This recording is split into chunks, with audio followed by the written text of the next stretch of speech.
Hi, I'm Lavena. 3 days before the wedding, they sat me down like I was a burden they were finally about to unload. His mother pushed a prenup across the table, smiling like it was already signed. "Sign it," she said, "or the wedding's off." He didn't argue, didn't flinch, just stared at his hands and whispered, "You should probably sign it." They thought I had nothing. No voice, no power. But I had $79 million and a plan. So before we begin, tell me, what time is it where you are?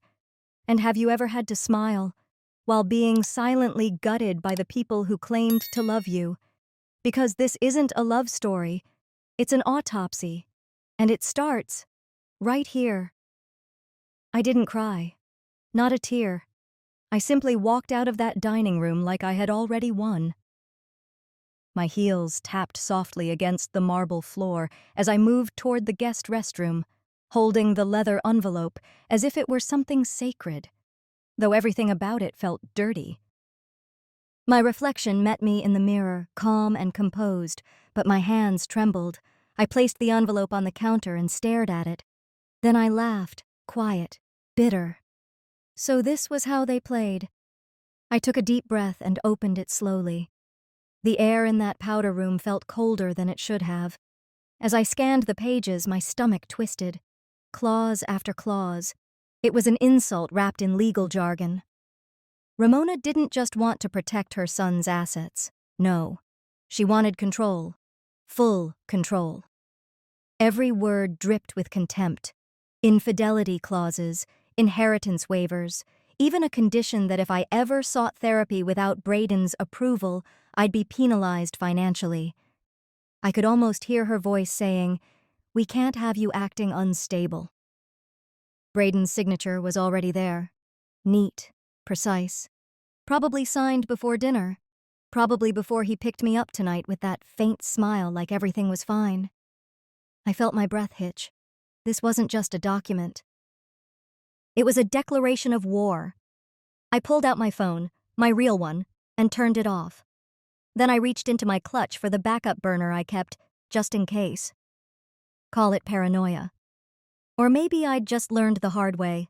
Always be ready. I dialed, 1 ring, 2. Then, "You better not be calling me from a closet in that mansion," my lawyer, Joanna, muttered. "Tell me you didn't just get a prenup." "I got it," I said. Hand-delivered. Mid-dinner. I heard her sigh. "Talk to me." As I spoke, I kept my voice low and my back straight. I outlined every page I'd scanned. She asked the right questions. I gave her the right answers. We weren't shocked, just disgusted. "They think I'll sign it," I said, like it's nothing. There was a pause. Then Joanna said something that stayed with me. "They've underestimated you. Again. Let them." We hung up. I stared at the phone in my palm, heart pounding. Then I slid the prenup back into its envelope and took a moment to breathe. The mirror still held my gaze. I smoothed my dress, touched up my lipstick, and walked back out. The dining room buzzed with polite conversation, but when I stepped in, a hush followed me to my seat. Ramona's eyes tracked my every move. Braden avoided looking at me altogether. I sat down slowly and picked up my napkin. That's when I folded it, carefully, deliberately, into a daisy. My mother taught me how, when I was 10, on a rainy day after school, "When people show you disrespect," she used to say, "you show them precision, grace, and then if they push, you show them strength." I placed the daisy beside my plate like it belonged there. Then I smiled. Ramona raised a brow. "Well?" I tilted my head. "It's quite a document," I said. "You must have had it prepared weeks ago." Her smile was thin. "We just want what's fair." Braden finally looked up, almost sheepishly. "It's not personal, Lev."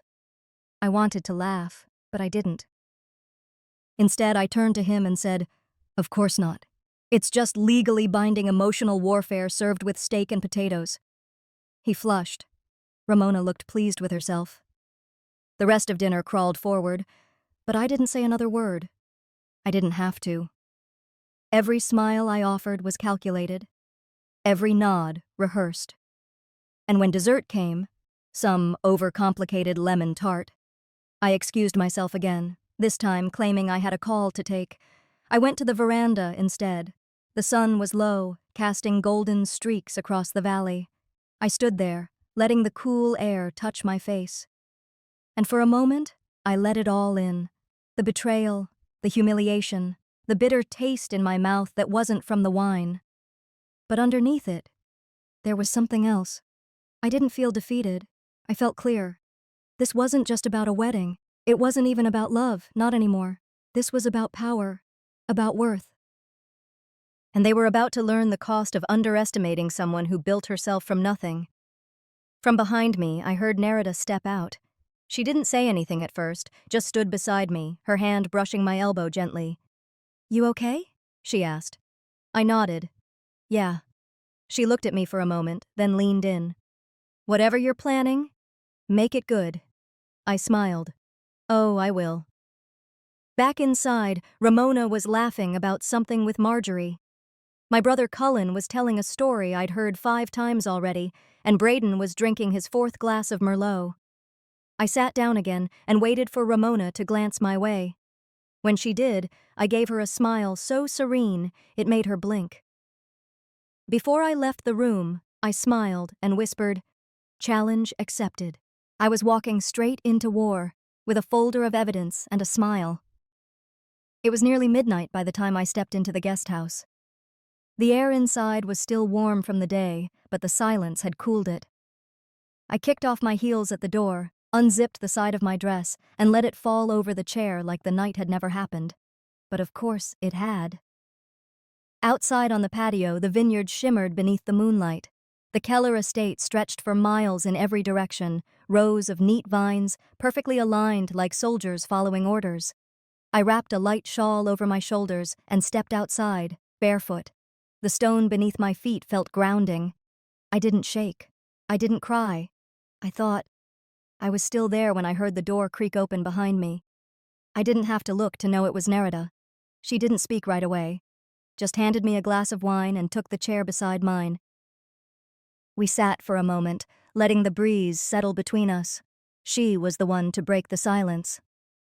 "You always said, if they ever showed their real face, you'd be ready. So, are you?" I took a slow sip. "I'm not surprised," I said. "But I am disappointed." She looked at me sideways. "In him?" "In myself, for hoping he'd be different." She didn't push. She never did. That was the thing about Nerida. She knew when to speak and when to let silence do the work.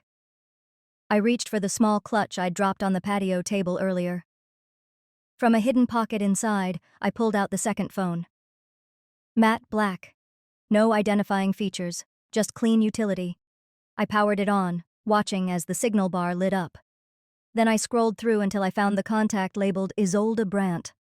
Nerida raised her brow. "Still using that name?" I smiled. "She told me once, if you're not planning for the worst, you're already behind." The phone buzzed twice before a voice picked up.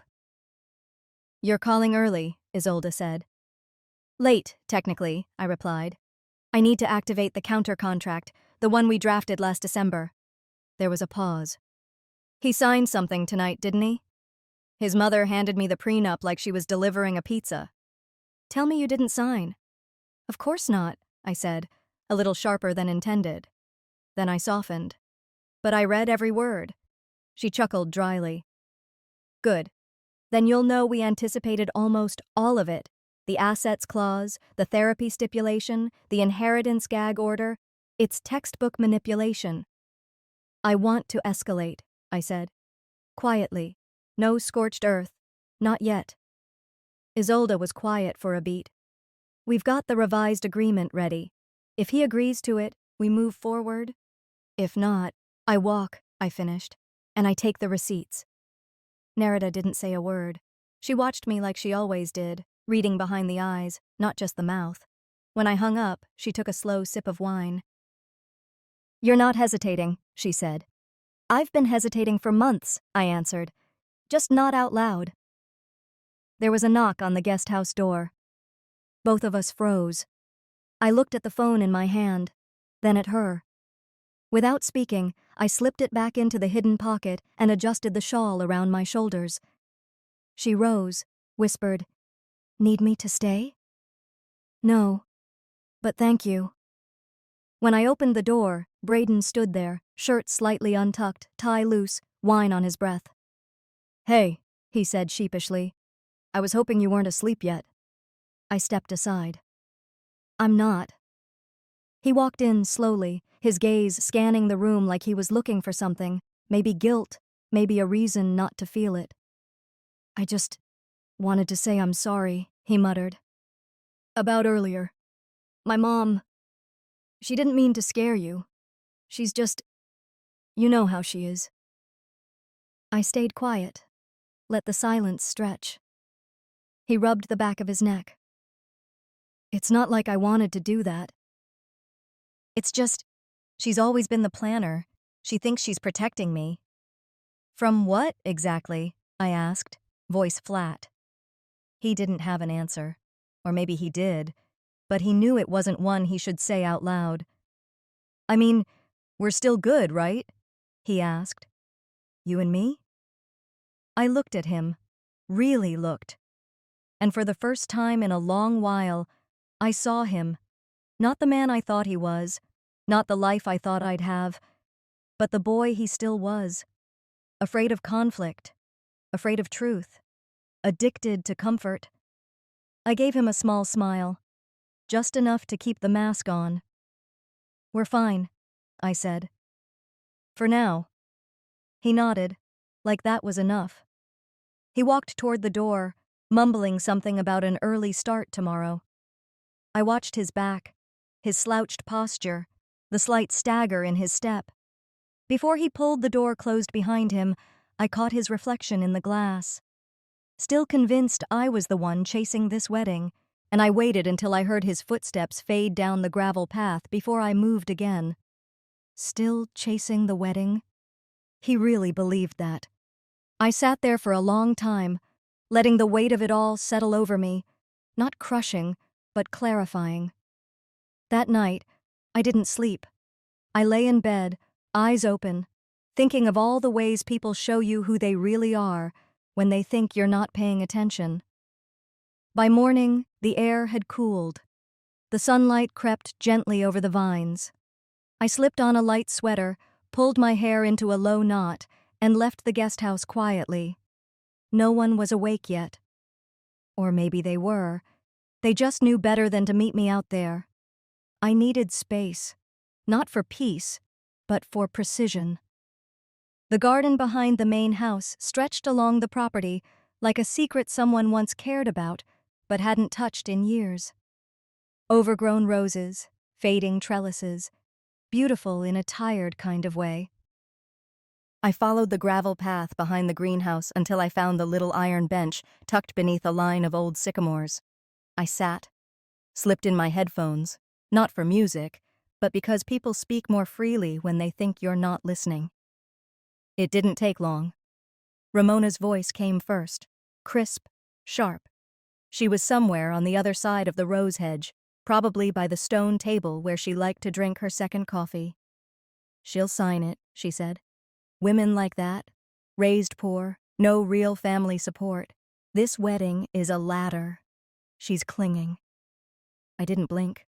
Marjorie chimed in, her voice lower, a little more hesitant, but still firm.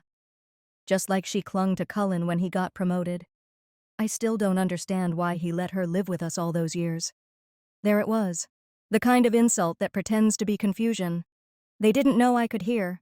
Maybe they never really saw me in the first place. I reached into my pocket and tapped the recorder app on my phone. No shaking hands, no adrenaline spike, just clarity. I hit record. They went on, laughing, speculating. Ramona said I was a pretty face with small-town instincts.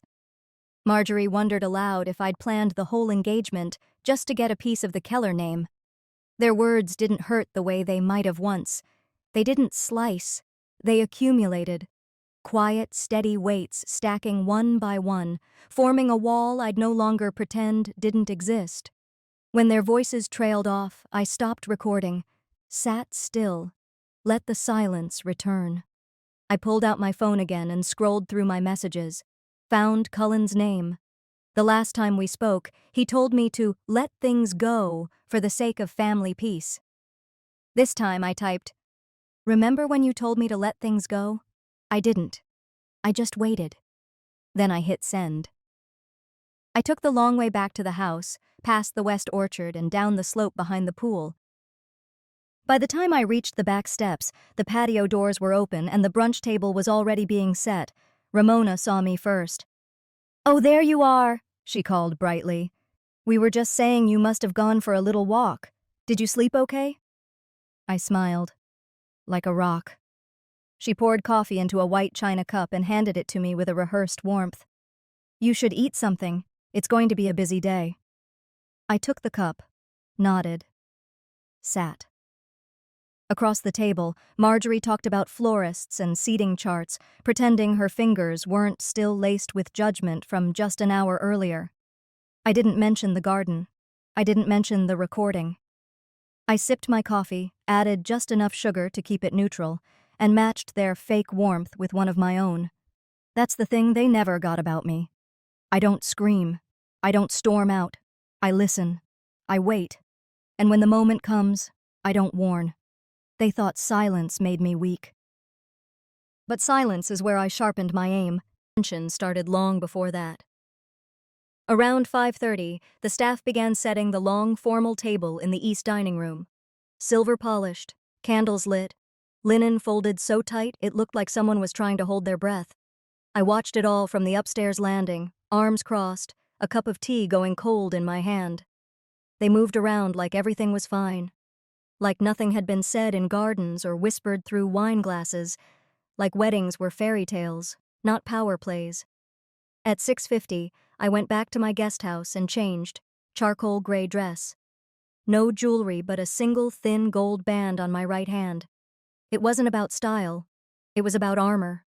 By 7:15, I was seated at the dinner table between Marjorie and an old Keller cousin who smelled like pipe tobacco and entitlement. Braden was across from me, pretending to engage with a friend from college. Ramona sat at the head, commanding as always, sipping something that looked like control poured into crystal. Midway through the main course, she clinked her glass. The room hushed. "I want to thank everyone for being here," she began, voice syrupy sweet. "This weekend is about family, about legacy, about protecting what matters, values, traditions, and what we've all worked so hard to build." She smiled as she spoke, but every word came like a veiled slap, and every eye at the table flicked between me and her like they knew exactly who the speech was aimed at. When she finished, polite applause followed. I clapped too, just twice. After dessert, I excused myself and stepped into the side sitting room. I needed air, not from outside, but from a space not dripping with pretense. The room was quiet, warm from the fireplace. I walked slowly, fingers grazing the edge of the old piano in the corner. I'd barely had time to exhale before she followed me in. Ramona closed the door behind her. Didn't sit. "I know you think you're clever," she said. I turned toward her, slowly. No surprise, no fake smile. "Clever women," she continued, "tend to forget their place. And when they do, things unravel. I'm giving you a choice, Levena. Sign the prenup, or don't. But if you don't, there won't be a wedding. Not unless I say there will be." I said nothing, just looked at her. Let the silence fill the corners. She stepped closer, lowering her voice like she thought that made it more powerful. "You're marrying into a legacy. That comes with rules. You don't get to change the script just because you think you're smarter than the rest of us." I took a breath, let it out slow. Then I spoke, softly. "You seem to think your approval is still part of the equation." She blinked. But before she could respond, Braden walked in. He froze for a second, sensing the tone. looked at me, then his mother. Said nothing. Ramona turned to him. She needs to be reminded that you're the one doing her a favor. I looked at Braden then, really looked at him, and all I saw was a man who wanted to disappear. I stepped forward, not toward him, just past them both. I'll remind you of something else, I said, voice steady. You know who has more to lose if this wedding falls apart? You. I'm not the one standing on borrowed wealth. Neither of them spoke. I walked out. The hallway was empty. But the weight in my chest had lightened. Not gone, but different. Not pain, something sharper. 10 minutes later, I stood alone on the back terrace. The moon was out. The wind had picked up. Somewhere inside, I heard laughter from the dining room. It didn't reach me. Narita joined me quietly, hands tucked in the sleeves of her cardigan. She didn't ask what happened. She didn't need to. You okay? She said after a moment. I looked at her. Let the question hang. I think I've stopped trying to be... Eyes open, body still, like instinct wouldn't let me sleep too deep. There's something in your bones that knows when the ground under you is getting ready to crack. I slid out of bed, pulled a robe around me, and stepped onto the small balcony off the guest room. The vineyard looked different in the early light, quieter, softer, but not peaceful. More like the kind of quiet you get before a courtroom door opens. Below, just past the hedge that lined the gravel path, I heard voices. 2 of them, familiar. I didn't mean to listen, I really didn't, but I also didn't walk away. Ramona's tone was sharp, clipped like she'd been waiting for someone to ask her to speak her mind. She's not your equal, Braden. You know that. Women like her, they come with hunger, not love. There was a pause. Braden didn't interrupt. She continued. She's using you. And you're not blind. You're just too weak to admit it. Still, nothing from him. Then I heard his voice, low, tired. Maybe. But I can't handle another scandal.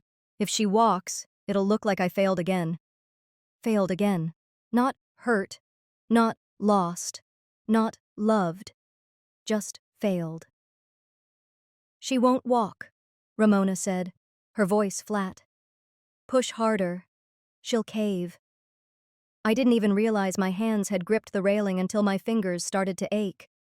Through that whole exchange, he never once said my name. Never once defended me. Not even a mutter about who I was, what I meant to him, or what I'd given up to stand by his side. Just silence. And something in me, something fragile and stupid and leftover, died right there on that balcony. I stood there until the voices faded and the kitchen staff started moving through the yard with trays and linen napkins, too polite to look up and wonder why I hadn't come down yet. Eventually, I went inside, changed clothes, and made my way to the breakfast hall. The dining room smelled like citrus and butter. Narita gave me a look when I walked in, quiet, but knowing. I didn't say a word, just poured myself a cup of coffee and took the seat farthest from the windows. Braden was already there, flipping through a printed draft of our vows like it was just another checklist item. He smiled when I sat down. Hey, babe. Want to go over these together after breakfast? I looked at him. Really looked. His shirt was crisp. His smile was easy. He looked like a man on schedule, a man keeping appearances. I nodded once. Didn't speak. He didn't notice the difference. Or maybe he did and chose not to. Narita leaned in a little from across the table, speaking just loud enough for me to hear. You're not going to let them get away with this, are you? I didn't answer, not right away. I just looked at the slice of melon on my plate. The delicate arrangement of cutlery, the fake perfection of it all. Then I said, without blinking, not anymore. I stood up. Braden was mid-sentence about seating charts. I think the ushers should double as groomsmen. Saves space. I walked away while he was still talking. Didn't say excuse me. Didn't offer a smile. I just stood. Turned. Left the room. Behind me I heard the sudden scrape of a chair leg against the floor, and someone saying my name like a question. but I kept walking. And as I walked, I realized something. It wasn't just the wedding I was walking away from. It was every apology I'd forced myself to accept. Every moment I stayed quiet to keep peace.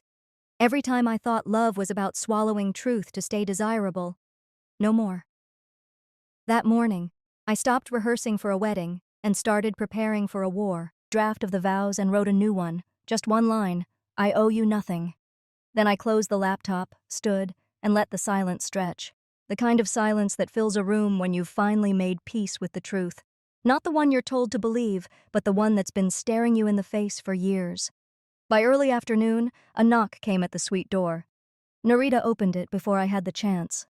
One of the Kellor assistants stood stiffly, hands clasped. They're ready for you downstairs. Final prenup signing. Ramona said. I nodded before she could finish. I'll be down in 10. The assistant turned and walked off, relieved not to have to linger. Narita closed the door gently behind her, then turned to me. You're really going to sign it? I walked past her, opened the closet, and pulled out the same dress I wore the day I met Braden's father, an understated navy, simple neckline, no frills, a dress for women who don't beg to be seen. I'm going to sign what they think is theirs, I said calmly, slipping my arms through the sleeves, and leave them holding the paper they wanted so badly. Narita didn't ask more. She just watched. The Keller family's home office was exactly what you'd expect from a dynasty obsessed with legacy. Heavy wood furniture, oil paintings of grim men in even grimmer suits, books no one touched except for decoration. Ramona was already seated, back straight, chin slightly raised like she'd practiced the posture in a mirror. Braden stood awkwardly by the window, avoiding my eyes. The lawyer, some man they introduced to me once but never really expected me to remember, placed the leather-bound contract on the table. A gold pen rested on top, like a dare. We've included everything discussed, he said, with a polished voice that sounded like it belonged to a politician, not an attorney. It's standard language plus the protections Ms. Keller requested. Protections. That was their word for the cage they built. Ramona didn't even look at me. She just gestured to the chair across from her. We've already delayed enough for your doubts. If we're doing this, let's do it. I sat, slowly, ran my hand across the top page. Braden cleared his throat but didn't speak. No one ever does. When they know the silence will protect them more than the truth. I flipped through the contract. My fingers moved deliberately, page by page. I paused once or twice, furrowed my brow just enough to look unsure. I let my breath hitch on a clause about property. I let the room believe I was stalling out of fear. And then, half a second longer on page 7, I reached the insert. They didn't notice. Not Ramona, who was watching my face instead of the paper. Not Braden, who never looked up from his shoes. Not the lawyer, who assumed every line in front of me was one he'd written himself. But there it was. Slipped in days earlier, notarized by someone who didn't carry the Keller name. One sentence. My sentence. A clause that voided the agreement in its entirety if coercion or misrepresentation could be proven by third-party evidence. A clause that tied it to the Keller assets, not just the marriage. A clause I'd written under the guidance of someone who actually had my best interest at heart. I took the pen. Signed cleanly. Done, I said, sliding it forward. Ramona smiled like someone who thought the chessboard had just cleared. Later, back in my suite, I kicked off my heels and poured myself a glass of water. Narita stepped in, arms folded. You signed it? I nodded. I did. There was a beat of silence. Her eyes searched mine. You sure about that? I walked to the desk, picked up the leather folder I'd used earlier, and held it up. I signed what they gave me, I said, voice even. But what they gave me wasn't what they thought. She blinked. I rewrote it. They just haven't realized yet. Outside the window, laughter floated up from the patio, probably Braden's sister and a few cousins, already drinking champagne like nothing was wrong. But everything was wrong. And I wasn't correcting it anymore. I was preparing to expose it. Not because I forgave her, because I pitied how little she understood what was coming. I wore that smile like armor through the hours that followed. They moved me through the banquet hall, sat me at the head table, poured my glass without asking. Every face turned to me expecting grace, gratitude, some polished version of joy. But I wasn't giving them joy. I was giving them silence, stillness, that quiet just before thunder splits the sky. By 7, the room filled up. Extended family, college friends of Braden's I never met, out-of-town guests I'd only seen once, the kind of people who remember which designer you wore but not what you said. I nodded politely, exchanged pleasantries, laughed when I needed to. Ramona stood across the room in a champagne-colored gown, one hand on Braden's shoulder like she still owned him. Braden smiled at guests, looked polished, presentable, but he never looked at me. The room dimmed slightly as dinner was served. Candlelight reflected off crystal glasses, the kind of ambiance people pay thousands for to pretend they're close. Ramona stood just after the dessert plates were cleared, glass in hand. "I just want to say a few words," she began, smiling wide, eyes sharp. "Marriage is about sacrifice, about giving. And a woman who truly loves doesn't need a title or money. She simply gives, endlessly." A few chuckled. Not too loud, not too sincere. Just enough to fill the space where someone should have said, "That's not appropriate." Braden didn't stop her.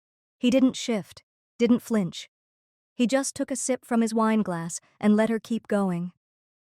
I could feel Nerida glance over at me from 2 seats away. I didn't look back. Instead, I stood, lifted my glass, let the room settle. Then I spoke, calm and even.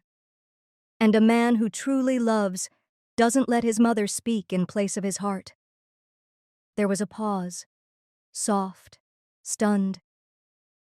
"I've learned a lot about love this week," I went on, "especially who doesn't deserve mine." Silence.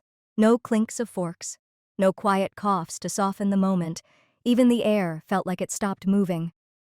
Ramona's smile barely cracked, but her knuckles were white around the stem of her glass. I raised mine slightly, then took a sip, and walked away. I heard my name, once, softly. Probably Braden, maybe someone else.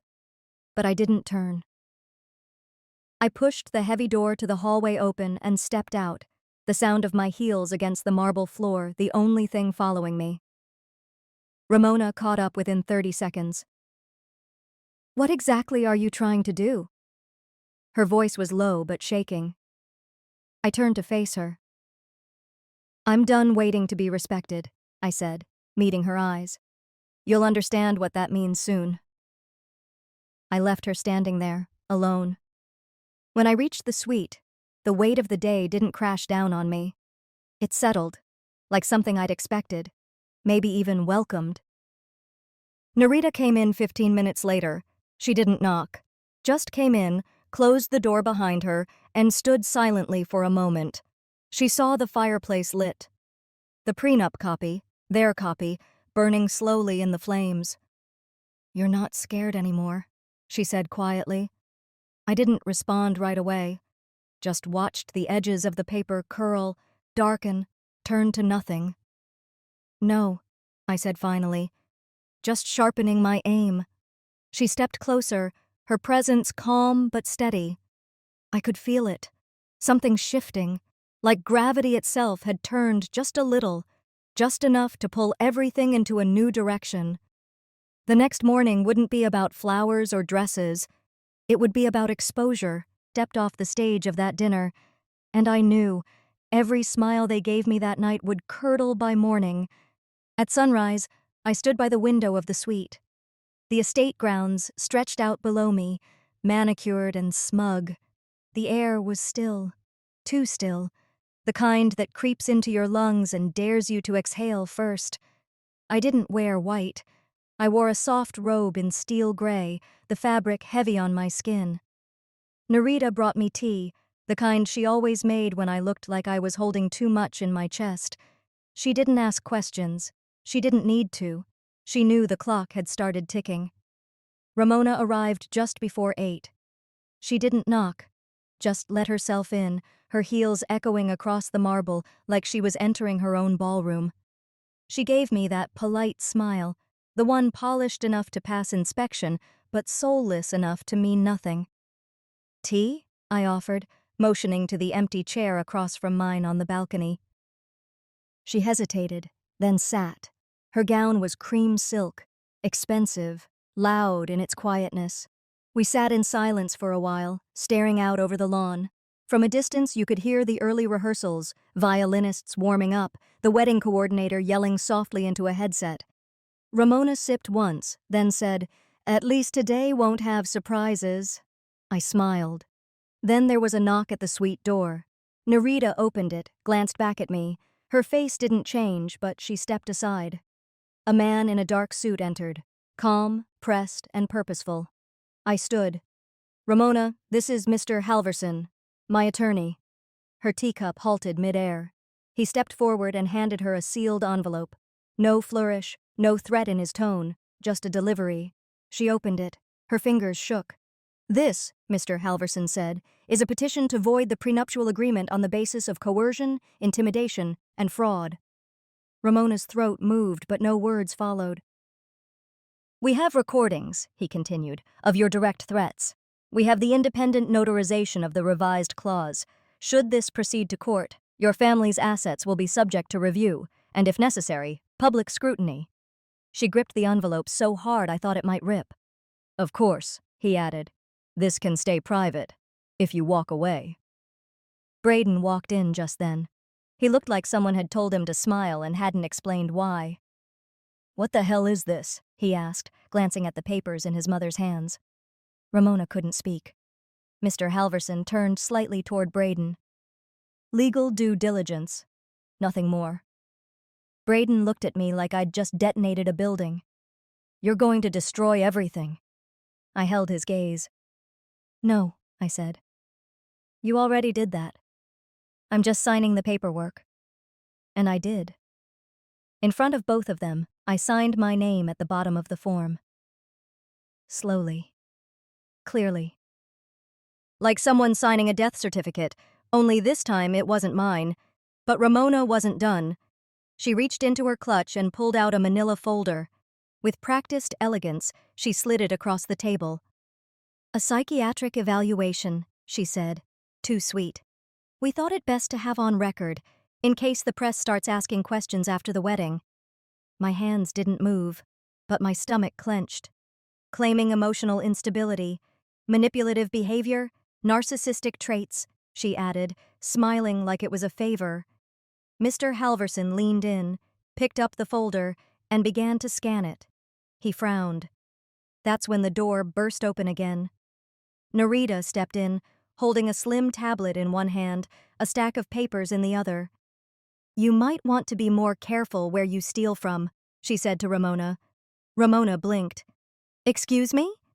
Nerita walked forward and held up the tablet. "That report you just tried to submit? It uses my clinic's letterhead." Down to the watermark. Silence.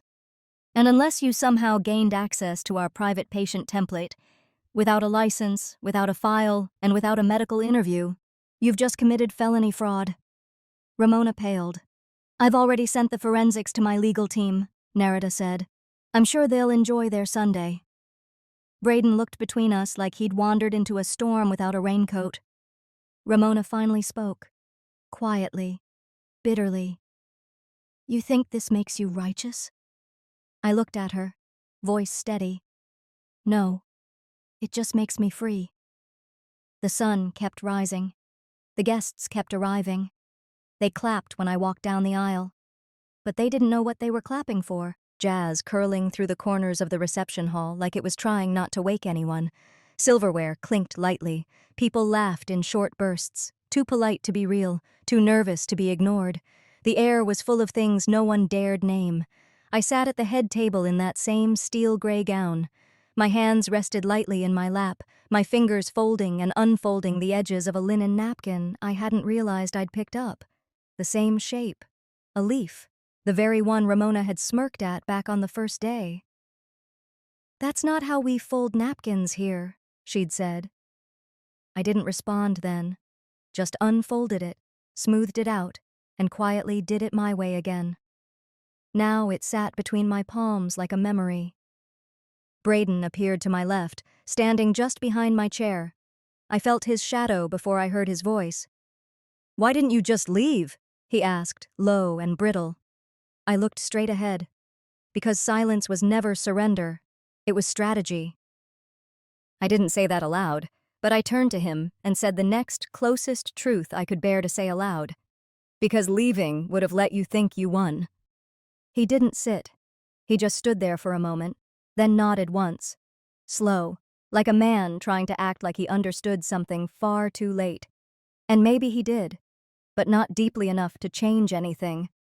Across the room, guests lingered near the champagne fountain, sipping, chatting, glancing over like we were animals at a zoo exhibit. Beautiful, quiet, dangerous.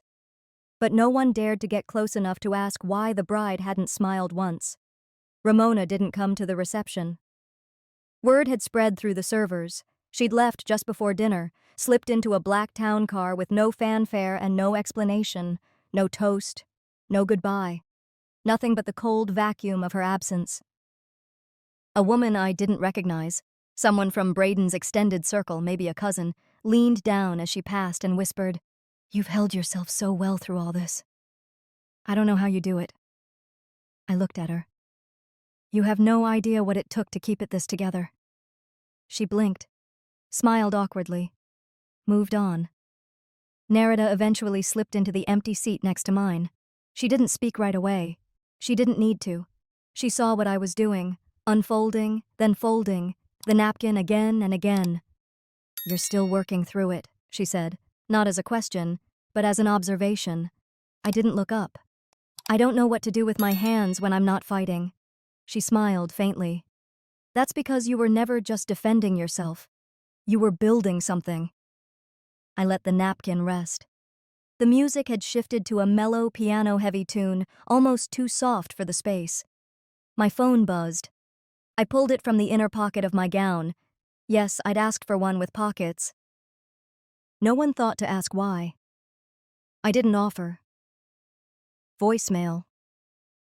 Unknown number. I hesitated, then played it. It was her. My sister. Her voice crackled, like it was trying to push past years of silence. "I heard about the wedding," she said. "I don't know what happened, but I'm proud of you. I never said it before. I should have. That's all. No drama. No apology. Just enough." Later that evening, after most of the guests had left and the lights had dimmed, I stepped outside onto the patio. The air had cooled, dusk stretching long shadows across the stone. I was barefoot, heels discarded somewhere near the dance floor, and still holding that same napkin. The leaf. The shape Ramona once mocked now felt like the only honest thing in the room. I walked to the edge, held it up for a second, then let it go. The wind took it gently. It didn't soar. It just floated, low and quiet, then disappeared over the edge. "That vow wasn't for him," I whispered to the dark. "It was for me." And it was true. I promised I'd never be small for anyone again. Some weddings start a new chapter. Mine ended one,